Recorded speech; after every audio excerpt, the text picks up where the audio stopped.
Hi viewers, welcome to our channel. ప్రస్తుతం విశ్వక్సేన్ నటించిన తాజా చిత్రం తెలుగు రాష్ట్రాల్లో భారీగా బిజినెస్ అయితే జరిగింది. అయితే గతంలో గామి సినిమాతో ప్రేక్షకుల ముందుకు వచ్చిన మన హీరో ఇప్పుడు గ్యాంగ్స్ ఆఫ్ గోదావరి అనే సినిమాతో తెలుగు ప్రేక్షకుల్ని అలరించేందుకు వచ్చేశాడు. అయితే ఇప్పుడు ఆంధ్ర, నైజాం థియేట్రికల్ హక్కులు సుమారుగా 8 కోట్ల రూపాయల మేర అయితే జరిగాయి.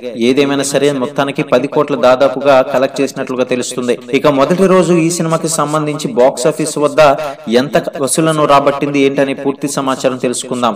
మొదటిసారి గనక ఛానల్ చూస్తున్నట్లయితే సబ్స్క్రైబ్ చేసుకుని వీడియోని లైక్ చేయడం మాత్రం మర్చిపోకండి. అయితే గ్యాంగ్స్ ఆఫ్ గోదావరి మొదటి రోజు కలెక్షన్స్ గనక గమనించినట్లయితే ఆంధ్రప్రదేశ్ లో 4 కోట్లు, అలాగే తెలంగాణ స్టేట్ లో చూసుకున్నట్లయితే 7 కోట్ల వరకు కలెక్ట్ చేసింది ఈ సినిమా. ఇక మొత్తం మీద చూసుకున్నట్లయితే దాదాపు 11 కోట్లు కలెక్ట్ చేసింది. ఏదేమైనా సరే మన హీరో స్లాంగ్, అదే విధంగా తన వే ఆఫ్ స్టైల్ మరియు బిహేవియర్ మన తెలంగాణ యాస తగ్గట్లుగా బాగా నచ్చిన వాళ్ళు ఉంటారు. మరి ఏదైనా సరే ఈ సినిమా మీలో ఎంతమంది చూసారో కింద కామెంట్ సెక్షన్ లో తెలియజేయండి. మరి ఈ సినిమాపై మీ యొక్క అభిప్రాయాన్ని తెలియజేస్తూ ఇటువంటి మరిన్ని టాలీవుడ్ బాక్స్ ఆఫీస్ అప్డేట్స్ కోసం ఛానల్ ని సబ్స్క్రైబ్ చేసుకుని లైక్ చేయడం మాత్రం మర్చిపోకండి.